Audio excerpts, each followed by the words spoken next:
Can you imagine playing a shooter with more than 2,000 players in it? The mayhem, the carnage. The game we are talking about this week plans to set a new Guinness World Record for the most players in an online FPS battle at once. So stay tuned if you think you're brave enough to join a crazy battle the likes you have never seen. Welcome back to another episode of What's New Weekly, your weekly dive into blockchain, gaming, and crypto. I am your host, Jay Cluster, and like I do every week, I cooked up some interesting stuff that I think is interesting, and I think that you should find interesting too. So if you've been enjoying these episodes, be sure to smash the like, follow, subscribe, and share buttons, and let's jump into it. All right, so shooters have been around for like ever now, and online multiplayer games have taken over as the most played genre ever for FPS. But how often do you play a shooter with more than like 200 players in a lobby, let alone thousands of players? It's like that never happens. And that's because having something called mass concurrency with so many players is really hard to do. So if you want the person you're shooting at to still be standing where you're aiming, that's concurrency, right? As in the inputs of your opponent that they're making match the inputs that you're making on your device in pretty much real time, right? That's how multiplayer shooters work. They have to communicate your inputs into the game so quickly that the other person's input into the game match. So currently a game called PlanetSide 2 holds the record for the most players in a single first-person shooter battle with 2,300 players on 2 servers simultaneously during its 10th anniversary celebration in 2022. Now,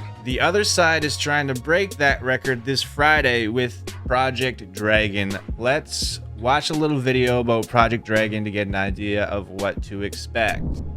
Voyagers, welcome back to Otherside. This time we're headed for Metropolis, the vibrant, good vibes only home to Me-Bits on Otherside. Visitors usually take time to enjoy Sculpture Garden, check out the museum, get lost in Pixel Park, or duck into the many shops in the bustling downtown district. The overwhelming atmosphere can best be described as wag me, baby. Or at least, that's how it was in 2021. Unfortunately, you're catching us at a bad time. What the?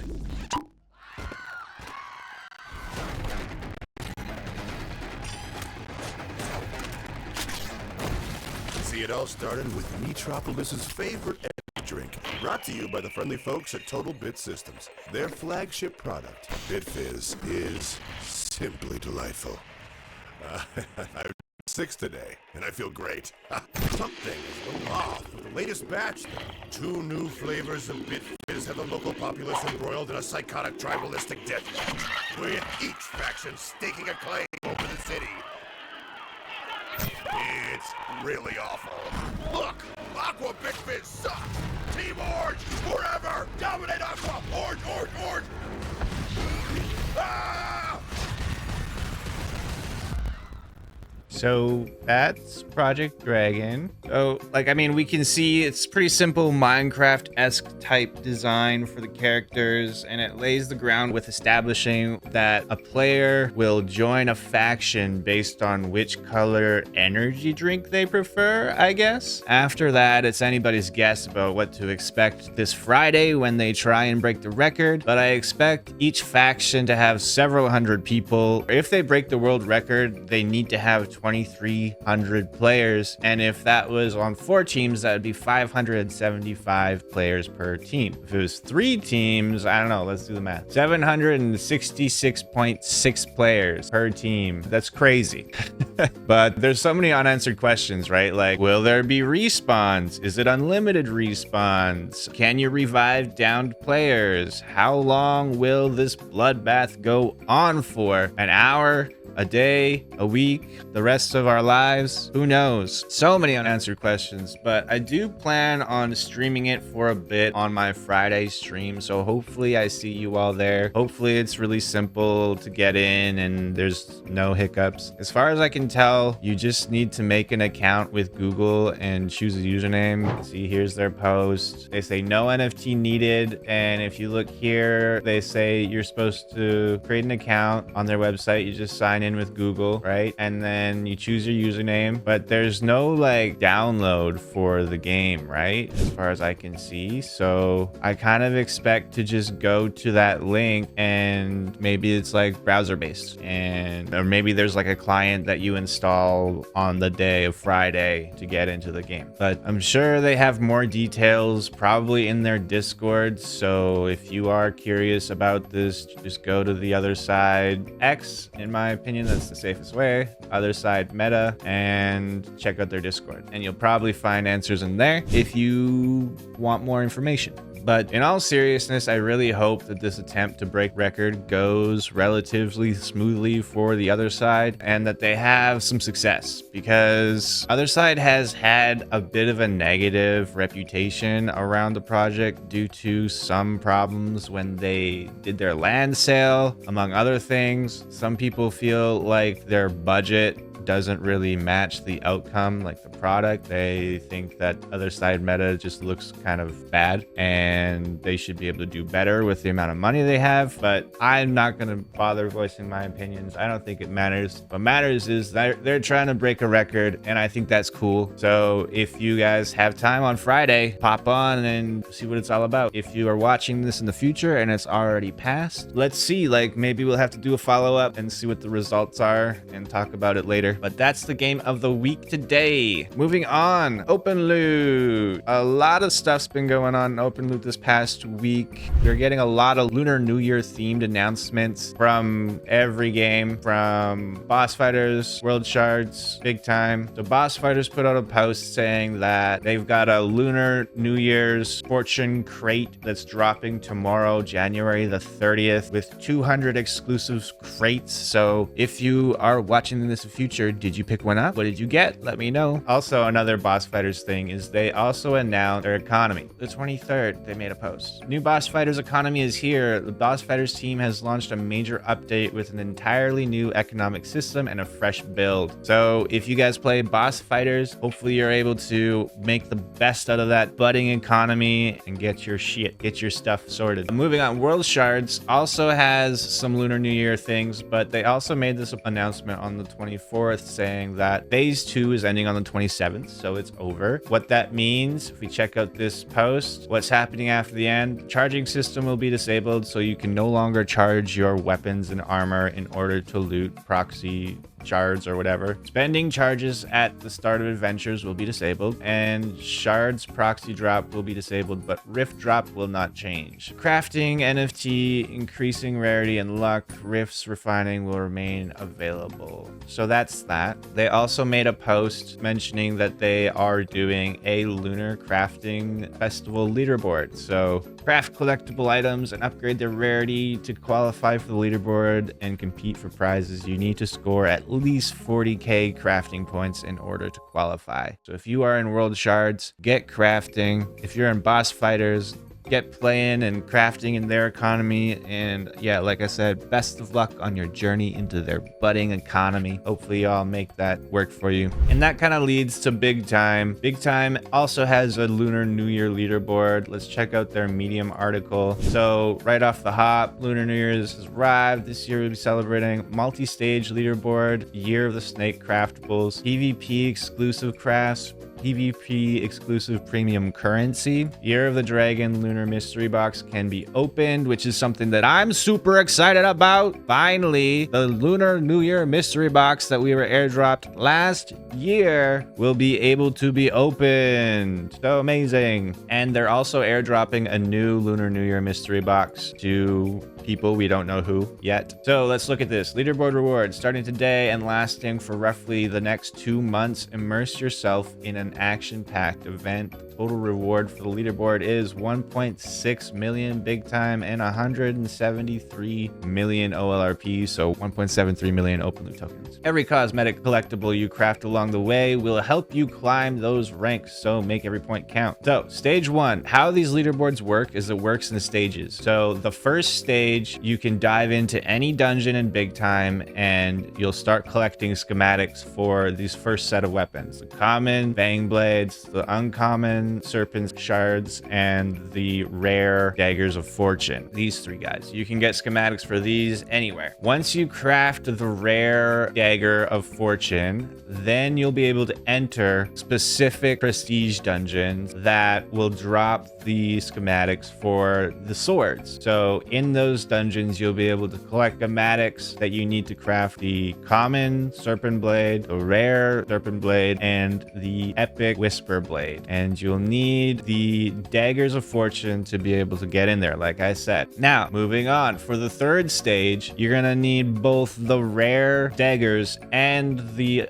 epic sword to be able to get the schematics to craft the legendary 2-handed swords. And you will have to craft the legendary or the rare, then the epic, and the legendary 2-handed swords to be able to do the 4th stage, which is, in this Medium article, says it's yet to be discovered. So they haven't announced the 4th stage yet, but you'll need the legendary 2-handed sword to be able to do that. And during all of those stages, you'll be able to collect schematics that you can craft decorations. So they have a variety of decorations here. These you'll be able to craft throughout the entire leaderboard and start banking points. So some people really mainly focus on crafting decorations as their main bread and butter for getting points throughout the leaderboard. Some people focus on weapons. Decorations, in my opinion, have more utility than weapons, but I still like the weapons. Look so cool, this leaderboard. I want them. I want all of them. They all look so cool. So I wasn't really planning on participating in this leaderboard, but because they look so cool, it's got me curious. Now, the other thing, like I said, is cool is it incorporates PvP into this leaderboard. So the PvP portion of the event also starts today. This is an event-long opportunity, offers 3 distinct capes. I think the capes look like trash, but whatever. You'll need to collect exclusive currency only obtainable by vanquishing players in PvP battles while wearing your hourglasses in order to be able to craft these. For those chasing leaderboard supremacy, here's the exciting part. These capes grant even more leaderboard points than other cosmetics similar rarities. So I guess crafting these will give you more points than the other cosmetics. So there's something for the PvP people too. You can play PvP, you collect the currency, you can craft these capes with it. I don't know if there's any other crafting requirements, but this is just basically a copy paste of the Halloween cape, which bugs me. They could have done so much better. And also I just hate that the capes are so short. They look dinky and dumb, but that's my own opinion. And like I said, Lunar New Year mystery box is gonna be openable. I checked yesterday and I couldn't open my box yet, so we're gonna check again today and see if it's openable yet. But I'm still not sure if I'm gonna open mine because my box is 420 and I don't know if I want to get rid of that. Like, what if, you know, so I'll probably wait and see how the market goes on Openloot for the boxes, and then also see what people are getting if I think it's worth it. But that's it for big time today, guys. Aside from the fact that we could check out their Discord, they've got some weekly crafting challenges already out here. Loot 1,000 envelopes from in-game drop, complete crafting 3 scaled uncommon daggers, and buy 1,000 red envelopes from the secondary market. And then also just a little reminder that if you see a monster with an envelope over top of his head, they have a higher chance to drop envelopes than others. So that's big time. We're gonna move on to crypto. Crypto's doing what it do, being crazy and moving fast as usual. On January 23rd, the US president signed an order to create the regulatory framework that the crypto industry has been begging for the past 4 years, and also to study the implementation of a crypto strategic reserve or national stockpile of digital assets. Let's watch this video. It's pretty long, so... The man the president says is the man. David, thank you for joining us, first of all. Second of all, is this promises made, promises kept? Because Donald Trump said on July 27th that he would stop federal agencies from targeting the crypto industry. He made good on that promise today, right? Yeah, absolutely. I mean, President Trump campaigned to be the first crypto president. He gave a now famous speech in Nashville where he described how he was going to change the regulatory environment for crypto. And he has now acted on that promise. He signed this executive order today. He's directed our working group to produce a regulatory framework that's going to encourage innovation in crypto in the United States, keeping the industry onshore rather than driving it offshore, which is what was happening under the Biden administration. 5 minutes later. We'll see, and we'll see what comes out of what you guys decide. David Sachs, thank you as the president. All right, so a lot to unpack in that video. Yeah, this is looking like the current administration plans to make good on their promises. However, it looks like they're being cautious about establishing this stockpile, this Federal Reserve, and haven't decided whether to follow through on it or not. However, this article here says that this order may disrupt the Bitcoin's 4-year cycle, so this executive order to fix regulatory framework, etc., and to research the stockpile. The article says that it won't fully overcome the 4-year cycle, but it believes that any pullback will be shorter and shallower than in previous years now that this order has come out. You know, the crypto space has matured. The article basically is talking about how it expects Bitcoin to sort of not have so many huge throws for highs and lows. I do really think that where crypto and Bitcoin goes will depend on whether the strategic reserve is implemented, but the article also makes a good point that with these changes, Wall Street banks can now custody crypto without having to claim it as a liability. It says right here, SEC canceled its staff accounting bulletin for 121 rule. So the fact that they don't need to claim crypto as a liability on their balance sheets will make just the finance sector in the United States in general a lot more interested in collecting cryptocurrencies like Bitcoin. So with that in and of itself, that could be trillion or more dollars entering the blockchain sector that otherwise previously wouldn't have been able to enter. So we could see Bitcoin go up to 200K, like it says in this article, just because of the fact that crypto is just more accessible and more friendly in the United States. So that is something interesting to look forward to. Where is Bitcoin and crypto going? We don't know, but this whole shakeup with the executive order could disrupt the typical 4-year cycle. So things might not be as they have been the past 15 years or so. So in other news, you know, they mentioned in that video, United States wants to be the top AI leaders in the world, right? They just announced that they're going to be investing $500 billion into AI projects. And then like what, a day or two ago, 3 days ago, we get this announcement from this company called DeepSeek. And yeah, so China just put out this ChatGPT competitor called DeepSeek that can do everything that ChatGPT can at a fraction of the cost, which has completely screwed up the US's plan to dominate the AI space. And we have seen huge drops in stock prices for tech companies, leading the charge. Like Nvidia lost 20% on their valuation once this news hit. We all know AI is a huge narrative in the cycle for crypto too, though. So the question is, what does this mean for blockchain AI projects? Will this help or hurt AI in blockchain and in crypto? There was this post by Binance News, just a quick little blurb that says, according to O'Daily, data from CoinGecko indicates that the total market cap of AI-related tokens has decreased to $9.59 billion market cap, making an 8.7 drop over the past 24 hours. So I think we're seeing the side effects of this AI news and DeepSeek coming out, hitting the crypto industry as well when it comes to AI. Will this make the whole AI cycle sort of fizzle out? Will AI tokens just stop being relevant? Or is this an opportunity, like kind of in disguise here? Because like, we don't know if this is just the beginning, if we're going to see more dips. But if I was an AI project right now, I would be looking to implement DeepSeek into my AI solution ASAP, right? Especially considering like that, unlike OpenAI, which is a closed source program, DeepSeek is open source and anybody can take the code and make changes to it. So this could actually be a great opportunity for blockchain projects that focus on AI if they're able to adapt quickly and start implementing DeepSeek as their primary large language model. I looked into DeepSeek the other day, and essentially the difference between them and the way that DeepSeek was able to accomplish such results as cheaply was because they used different AI models that basically just made it way more efficient and made it so that they could run the AI model on less powerful machines and just not need to spend as much money. So that's pretty interesting. Go figure, you know, give China a problem and they'll do this. They'll just work around it like they do. Kind of funny, right? We banned China from being able to use the best chips for AI to try and stop them from succeeding in the AI sector. And all that did was just force them to do it even better.